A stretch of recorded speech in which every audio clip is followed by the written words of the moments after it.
홍시가 익어가듯 이제 대림도 좀 더 깊어지고 있습니다. 그런데 주님의 오심을 기다리고 있는 바로 이 시기에 교회는 자선주의를 지내고 있습니다. 그분의 오심과 자선이 무슨 상관이 있을까요? 그분의 탄생이 가난한 이들과 어떤 연관이 있을까요? 그것은 오시는 하느님 당신이 참으로 가난한 자이기 때문입니다. 전례는 말씀을 통하여 이 본질을 가늠할 수 있도록 도와주는데요. 왜 그리스도께서 참으로 가난한 자인지, 그리고 그것이 우리에게 왜 중요한지 한번 생각해 보도록 합시다. 전혀 의외의 말씀부터 꺼내보도록 할게요. 민수기 13장과 14장에 보면 가나안으로 정찰대를 보내는 장면이 나옵니다. 그들은 40일 동안 정찰을 하고 돌아와 이렇게 보고합니다. 과연 젖과 꿀이 흐르는 땅이었습니다. 이것이 그곳 과일입니다. 그러나 그 땅에 사는 백성은 힘이 세고 성읍들은 거창한 성체로 되어 있습니다. 라고 덧붙여 그들은 나필족, 곧 거인들의 후손이라고 대답합니다. 그러자 온 공동체가 아우성쳤고 백성은 밤새도록 통곡합니다. 40년을 돌아 겨우 도착했는데 갈 수 없다는 보고를 받았으니 그럴 수밖에요. 그래서 이집트로 다시 돌아가자는 둥 반란이 일어납니다. 그런데 그 정찰대 가운데 눈의 아들 여호수아와 여푼네의 아들 칼렙이 있었어요. 그 두 사람은 이렇게 보고합니다. 그 땅은 무척이나 좋은 땅입니다. 우리가 주님 마음에 들기만 하면 그분께서는 우리를 저 땅으로 데려가시어 그곳을 우리에게 주실 것입니다. 라고 덧붙여 저 땅의 백성을 두려워하지 마십시오. 그들은 우리 밥입니다. 주님께서 우리와 함께 계십니다. 라고 말입니다. 똑같은 곳을 보고 똑같이 정찰했는데 서로 본 것이 달랐습니다. 전자가 잘못 본 것이 아니고 후자가 헛것을 본 것이 아닙니다. 다만 전자는 현실만을 보고 있고 후자는 주님의 현존을 보고 있는 점이 달랐습니다.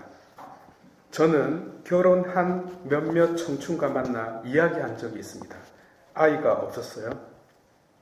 그러나 없는 것이 아니라 낳지 않았더군요. 또 결혼할 몇몇 청춘과 만나 이야기한 적도 있습니다. 그들 역시 아이 낳을 생각은 아예 없었습니다. 그것이 결혼 조건이더군요. 돈이 많이 들고 국가에서 도와주지 않고 아이 키우기 힘들고 교육시키기 힘들고 등등의 이유를 말합니다. 맞습니다. 맞고요. 사실입니다. 하지만 자신들은 어떤 조건에서 태어났을까요? 제가 이렇게 말했다면 판단하는 것이겠죠. 그런데 만약 여호수아와 칼렙이 이 시대에 살고 있었다면 틀림없이 결혼을 두려워하지 마십시오. 주님께서 그대들과 함께 하실 것입니다. 결혼은 분명히 하나님의 축복입니다. 라고 말해 주었을 것입니다. 세상에 대한 이런 시각의 차이는 예나 지금이나 또 세상 어디를 가도 평행선을 긋고 있는 듯합니다. 오늘 복음에서도 세례자 요한이 주인공으로 등장하는데요. 그 거지 같은 놈은 지금 무엇하고 있는 것 같습니까? 그는 도로공사 출신이거든요. 길을 똑바로 내고 있으니까요. 반면 바리사이들, 권력자들은 주님께서 그와 함께 길을 똑바로 내고 있음을 보지 못합니다. 아니, 세례자 요한과 그를 추종하는 이들은 도대체 무엇을 보고 있습니까? 이보다 수백 년 전에 사람들의 시각이 이를 보여줍니다. 사막이 꽃을 피운다네요. 눈먼 이들이 본다네요. 귀먹은 이들이 듣는다네요. 다리 저는 이가 사슴처럼 폴짝폴짝 뛴다네요. 전부 미쳤네요. 무엇을 보고 저렇게 미쳤을까요? 복음으로 눈을 돌려볼까요? 역시나 독서와 다르지 않습니다. 예수께서는 요한의 제자들에게 눈으로 본 것을 그대로 전하라고 말씀하셨어요. 그런데 그들이 눈으로 본 것이 무엇이었습니까? 아무것도 없었어요. 말씀대로 그렇게 된 것을 아무것도 보지 못했습니다. 아무것도 보지 못하고 떠났어요. 그리고선 보았다고 보고했겠죠. 눈의 아들 여호수아와 여푼네의 아들 칼렙처럼 말입니다. 무엇을 보았을까요? 아마 말씀을 마음속에서 보았을 것입니다. 희망을 보았겠죠.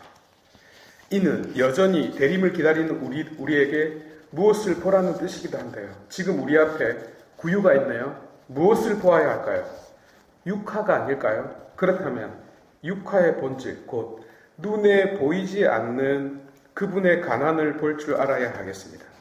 여호수아와 칼렙처럼 주님의 현존을 보아야 하겠습니다. 이사야가 보고 있었던 바로 그 미친 장면을 볼 줄 알아야 하겠네요. 그러면 이제 왜 육화를 기다리는 시기에 자선주일이 마련되었는지를 말씀드려야겠습니다. 자선을 하려면 가난한 자가 등장해야겠죠. 누가 가난한 자입니까? 돈 없는 자입니까? 당근입니다. 그러면 가난을 일반화시켜 볼까요? 돈이 없는 자, 곧 꼭 필요한 그 무엇이 결핍된 자가 가난한 자죠. 그런데 만약 눈이 잘 보이지 않는 자가 있다면 어떨까요? 가난한 자입니다. 다리가 불편한 자 역시 가난한 자입니다. 병든 자도 가난한 자입니다. 청춘이 소멸되고 있는 자도 가난한 자입니다. 곧 모든 사람이 가난을 향해서 달려가고 있네요. 그리고 주님은 바로 이 가난한 이들에게 기쁜 소식을 전합니다. 당신을 가난한 자라고 하면서 참으로 가난한 자가 왔다고 전합니다. 왜 당신이 가난하죠? 결핍이 가난이라는 것을 생각하신다면 그분은 하늘을 버리고 있지 않습니까? 최고의 권력을 포기하고 있지 않습니까? 약한 자로 오시면서 강함이 없어지고 있지 않습니까?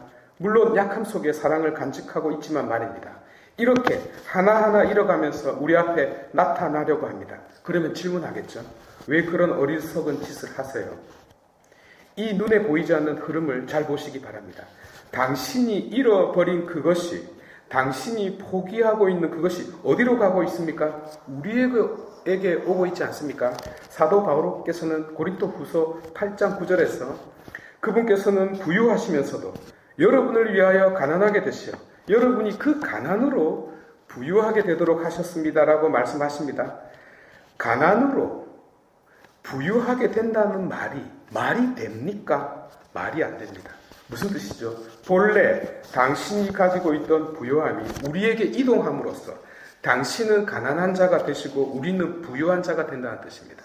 우리에게 무엇이 생겼습니까? 없던 족보가 생겼습니다. 하느님의 자녀가 되는 특권이 생겼습니다. 당신이 포기한 신성이 우리에게 옮겨지고 있습니다. 당신이 비우신 하늘의 집이 우리의 집으로 바뀌고 있습니다. 그리스도의 가난이 우리를 부유하게 만들고 있네요. 하여 바로 이 험난한 인생 한가운데에도 눈에 보이지 않는 그분의 현존, 가난의 현존이 자리 잡고 있는 것을 보아야 하겠습니다. 그러니 지세포 성도 여러분, 아무리 힘들어도, 아무리 고통스러워도, 내가 아무리 죄인일지라도 연약한 한 인간으로 탄생하시는 그리스도를 바라보는 자, 자신을 온전히 내어주는 그리스도를 보고 있는 자, 곧 아무리 절망스러워도 주님의 현존을 보고 있었던 눈의 아들 여호수아처럼, 여푼네의 아들 칼렙처럼, 제정신이 아닌 이사야처럼 우리 가운데 세상에서 가장 가난한 자로, 결핍된 자로 오시는 그분을 볼 수 있는 자 되었으면 좋겠습니다.